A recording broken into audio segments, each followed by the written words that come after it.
Pedro Jimeno's mom, Lidia Morel, was on 90 Day Fiancé, Love in Paradise with Scott Wern, and it's time for an update on their relationship status. In Love in Paradise, the Caribbean Season 3, the most controversial couple, Pedro Jimeno's mom, Lidia Morel, and her American boyfriend, Scott Wern, had a tumultuous journey that ended surprisingly.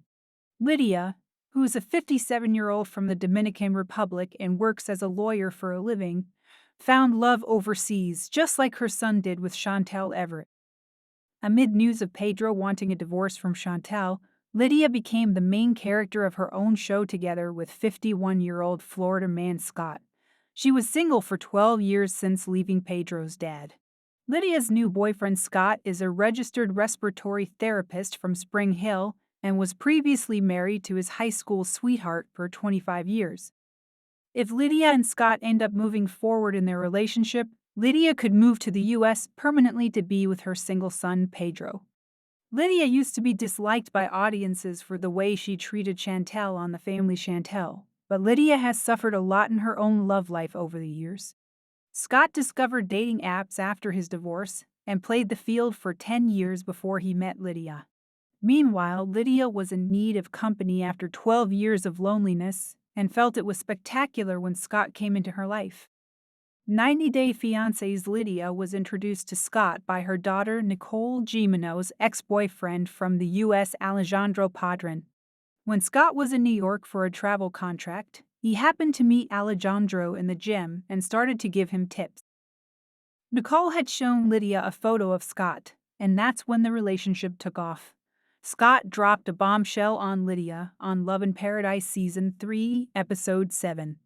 He claimed he was done with the translator app and was upset about not being able to have a real conversation with her. Lidia was caught unaware because Scott had been okay with dating her despite the language differences. Scott later admitted he had a different reason to break up with Lidia. He had been talking to an ex-girlfriend from Colombia and wanted to get back together with her. Scott claimed to have gone to the Dominican Republic to meet Lidia because he didn't feel like throwing away the year or so they'd spent dating online. Scott ended up flying his ex-girlfriend to the Dominican Republic to stay with him and rekindle their relationship. However, his ex seemed to be creeped out by how hot and heavy Scott came on, and she ditched him. Lidia and Scott haven't confirmed or denied whether they're still in contact after 90 Day Fiancé, Love in Paradise. But a major clue about their current relationship does lie in their Instagram profiles. Lidia and Scott don't follow each other on social media. They used to follow each other and seem to have clicked the unfollow button after they parted ways. Scott might have gone back to his 29-year-old ex-girlfriend who had ghosted him after taking